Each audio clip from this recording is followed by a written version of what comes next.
Patrocínio Vale Auto Shopping. Quem quer trocar de carro, passa aqui. Bull Investimentos. O investimento é a chave para abrir a porta do sucesso financeiro. E Betonarte e Maschi. Concretizamos ambientes de vida. Olá para você, estou aqui começando mais um programa Empresas e Negócios, trocando ideias sempre sobre a vida de algumas personalidades da nossa região para todo o sul do Brasil, via cabo, na internet, no YouTube, em todas as plataformas que você encontra aí o nosso programa. Quero iniciar esse programa especial mandando um abraço aí para os nossos patrocinadores, pessoal da BU, da XP, que patrocina o programa, a Betonarte Maschi, que é a arte em concreto, que sempre está presente nas nossas propagandas aqui do programa, agradecer muito. E também a Fenabit, né?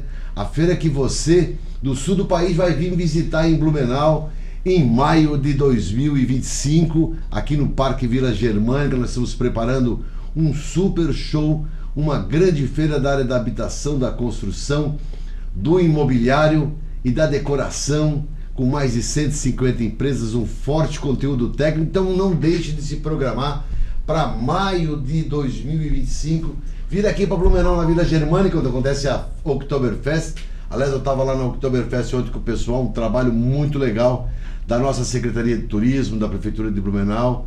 Vou dar um abraço aí para o prefeito Mário, secretário Marcelo, que fizeram essa festa tão bonita que está se encerrando aí nessa semana. Programa de hoje mega especial. Ele vem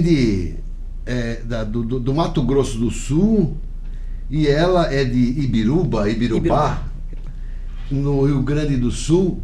Eu vou conversar hoje sobre um empreendedorismo diferenciado, ou pelo menos uma vocação diferenciada, que é a área do ser pastorado, eu acho, que chama. E eu vou conversar com o pastor Hércules Keu, né? Hércules Oswaldo Keu, e com a pastora Mara Cristina Weber Keu.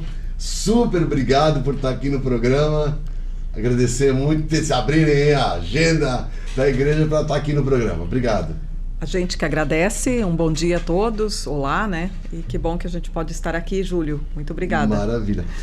A gente vai falar um pouco sobre essa vida do pastor, mas antes do programa eu sempre gosto de conhecer um pouco da história das pessoas, né? Sim. Então eu estou vendo que Mato Grosso do Sul, Rio Grande do Sul, vocês hoje estão casados e tal. Queria saber um pouco como é que foi essa história, a infância de cada um deles. Fique à vontade, por favor. Então, a história é bem longa, né? Eu me criei em Ibirubá, interior de Ibirubá, né? E vivi lá até os 20 anos. Ibirubá é ao lado do Rio Grande, lá do... E é Passo Fundo, ali na região, né? Passo Fundo, Cruz Alta. E então ali a igreja sempre fez muita parte da vida dos meus pais. Meus pais são pequenos agricultores, né? Você morou na roça também? Na roça. É interior de Ibirubá, uma vila chamada Boa Vista, mas ainda no interior de Boa Vista, né? Meu Deus. Bem na roça mesmo. Cada vez mais para dentro. Cada vez mais para dentro. E então a gente estudou ali nas condições que deu, transporte escolar, muitas vezes muitas caminhadas, aquela situação que muitas pessoas enfrentaram. Estradas de barro. Estradas de barro, né? E então aos 19 anos eu fui estudar teologia, e aí na cidade de São Leopoldo, né? E fica próximo? Mais ou menos. Tem que sair de casa sozinha? Sair de casa, sim. A gente fez o vestibular, a faculdade de teologia, como outra faculdade, fez o vestibular e passei e fui para estudar teologia. Aí nunca mais retornei à casa dos pais, né? Então ali que a gente se conheceu também, né? Quantos irmãos? Nós somos em 3, uma irmã e um irmão. Eu sou do meio, né? A senhora falou que seus pais eram agricultores. Sim. Você seguiu teologia, que depois vamos falar sobre vocação. Sim. E os irmãos são o quê? A minha irmã, ela fez enfermagem, né? Então hoje ela também está no Mato Grosso do Norte, né? Em Lucas do Rio Verde. Ela trabalha lá. E o meu irmão está em Cruz Alta, né? Ele é o mais próximo da minha família, né? Ele trabalha com autoelétrica, né? Então cada um numa profissão bem diferente, assim, né? Porque pequenos agricultores, então são áreas pequenas de terra, Então, cada um foi Sim, buscar a minifundos sua... que chama, né? Exatamente. E a família ainda está viva? O meu pai já é falecido, a mãe está viva. E sim. está lá em Ibirubá? Isso, nessa vila de Boa Vista. Ela mora ali na vila ainda e uma vila muito bacana, onde o pessoal, todo mundo se conhece, muito, né, muito bem cuidado. Existem os Brasis, meio Brasis. Exatamente.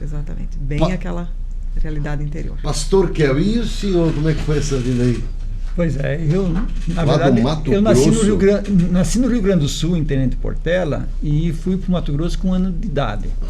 Lá em Tenente Portela havia muito conflito de terra com os indígenas e tal, e teve um pastor chamado Norberto Schwantz, que foi inclusive deputado constituinte. Ele atuava naquela região, ele queria pacificar esses conflitos e tal, e não foi possível. E aí a saída que ele encontrou foi levar os agricultores para o Mato Grosso. Então minha família, em 72, foi para o Mato Grosso. Meu pai é um dos fundadores da cidade lá de Canarana, né? É uma cidade muito bonita hoje, e a partir dali se deu todo o desenvolvimento. Canarana é lá para o norte? Norte do Mato Grosso, no leste, Canarana, Água Boa, Chavantina, para o lado de Goiás, Cuiabá mais ao centro, Lucas do Rio Verde está mais ao norte. E a partir de Canarana ali surgiu todos os projetos de desenvolvimento do estado do Mato Grosso, né? Então acompanhei isso e foi uma história de um pastor, né? No caso, que levou esse pessoal para lá, organizou o pessoal em cooperativas. Coincidência, né? Que a sua família já era luterana. Meu pai era da igreja congregacional antes. E quando foi para o Mato Grosso, lá as duas igrejas trabalharam junto, assim, junto com a igreja católica também. E depois meu pai preferiu continuar na igreja luterana. E aí estudou lá, fez o primário, toda coisa, tudo lá em Mato Grosso, ou seja, sim, lá não tinha nada. Quando nós chegamos lá era só mato, né? Durante 2 anos nós moramos em barraca de lona, como se diz, né? Depois que foi aventura. Depois aquelas choupanas que nem os índios fazem, como buritis e tal. E só depois, mais para frente, então, que se viram moradias. Quase que desbravaram Totalmente. E aí como foram os estudos? Para quem era criança? Foi naquela época aquela história assim, uma sala de aula tinha primeiro, segundo ano, terceiro, 2 turmas na mesma sala, aquela coisa, uma professora para 2 turmas, né? Então foi uma experiência muito interessante, né? E foi lá que as escolas também não existiam, foram criadas, né? Sim. Naquela região. Naquela região, né? E a igreja lá, desde o início, também foi muito importante, porque foi ela que levou os professores, né? Que motivou a organização das escolas também, então, e as cooperativas também, né? A igreja incentivou muito o cooperativismo, e isso fez com que as pessoas se unissem, né? E fossem construindo uma história, né? As igrejas sempre tiveram esse... Você falou em incentivar o cooperativismo.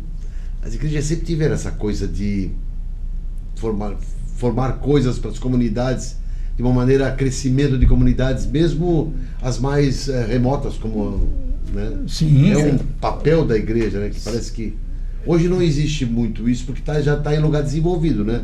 Mas em regiões menores a igreja tem esse papel, né? Sim, tem, mas se tu vê na Amazônia mesmo, a igreja evangélica Confissão Luterana está presente na Amazônia, nessas regiões mais remotas, ela está lá, criando consciência, inclusive já com outro perfil hoje, nas cidades que são construídas no meio da Amazônia e tal, do desenvolvimento, mas a igreja sempre está lá dando a sua contribuição para uma sociedade melhor. E a adolescência?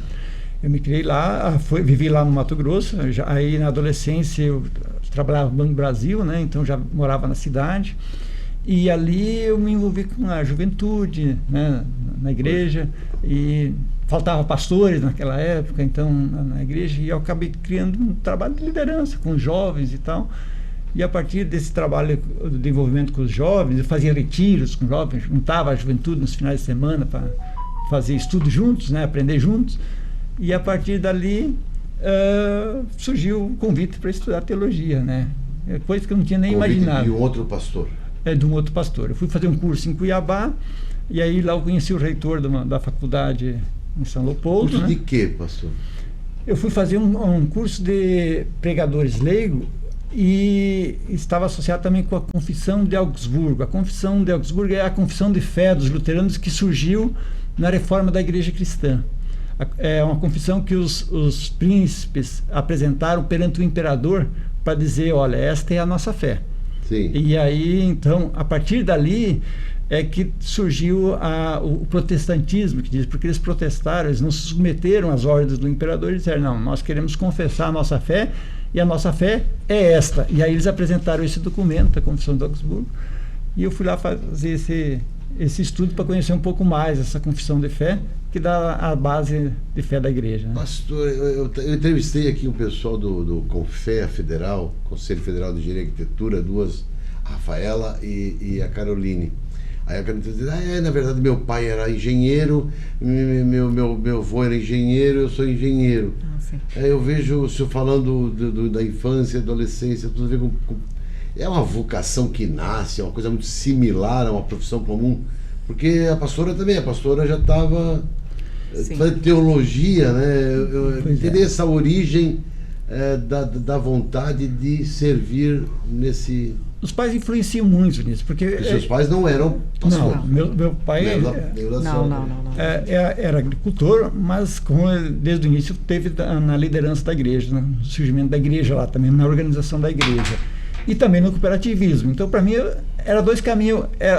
Ou era agricultura, ou cooperativismo. Então, meu irmão foi na época foi criadas as cooperativas de crédito, Sicredi, no Mato Grosso. Sim. Eu também era para ir até gerenciar uma dessas cooperativas. E aí eu preferi estudar teologia do que ir para esse mercado do cooperativismo. Mas chegou a pensar, então, em ser outra profissão?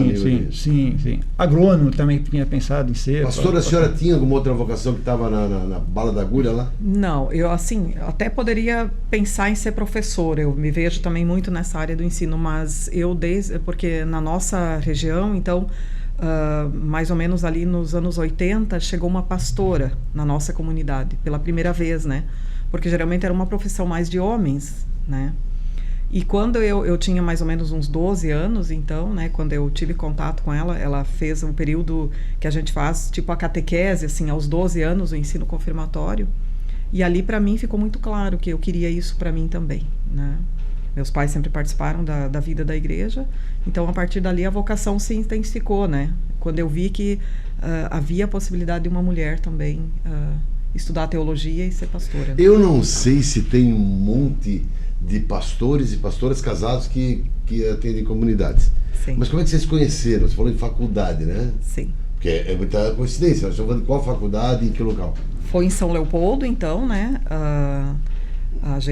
Eu entrei na teologia em 97 e o Hércules então já estava mais no período conclusivo, assim. Ele já estava lá algum tempo e aí nós nos conhecemos e começamos a namorar, né? Houve ali então deve ter tudo a ver também o mesmo pensamento de vida. Sim.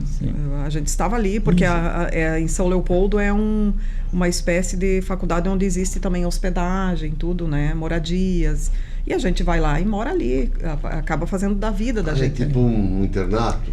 Mas assim, mais ou menos isso, para adultos, né? Então... Eu me chamo a atenção porque quando eu já estava no período de conclusão, eu segurei depois um tempo a mais, depois que eu conheci ela, né, para ir para a comunidade, mas quando eu fui visitar ela a primeira vez, me chamou a atenção a Bíblia que ela tinha. Ela tinha uma Bíblia totalmente pintadinha e tal. Eu falei, opa, aqui tem alguém que se interessa pela palavra de Deus, né? E isso me chamou a atenção, porque isso também, mesmo assim, sendo pastores, cada um tem uma trajetória de vida, né?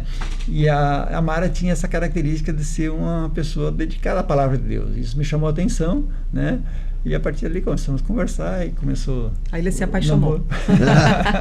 Não, super show de bola, super show de bola. Engraçado, essa é uma coincidência de vida, né? Pois é. Que une e depois, claro, vai ter a parte em que vocês devem se casar antes para fazer algum curso para ser pastores e assumir algum lugar que nós vamos ver o segundo bloco. Sim, faculdade de teologia dura 6 anos. Na minha época era 6 anos. 6 anos. E ela também. Então aí... Pois mas aí acabou acabou a faculdade, o outro ficou lá. Mas quando ela entrou, teve uma mudança no currículo, que estava se adaptando para o MEC, fazer o reconhecimento do MEC, aí passou 4 anos e meio. Então, mas é muita sorte, né? Era para dar certo. Era para dar certo, mas mesmo assim, ele foi antes para a comunidade, né? Nós ficamos um tempo, eu morando em São Leopoldo, e ele então já trabalhando na comunidade, acho que foi 1 ano e meio, né? Mais ou menos. Tá aí um pouco da história, vamos agora conhecer um pouco mais do trabalho dos pastores aqui que eles fizeram após essa união aí, que uniu um pouco de sorte e todo esse amor que juntou o pastor Hércules e a pastora Mara. No segundo bloco vamos conversar um pouco mais. Fique aí que a gente já volta.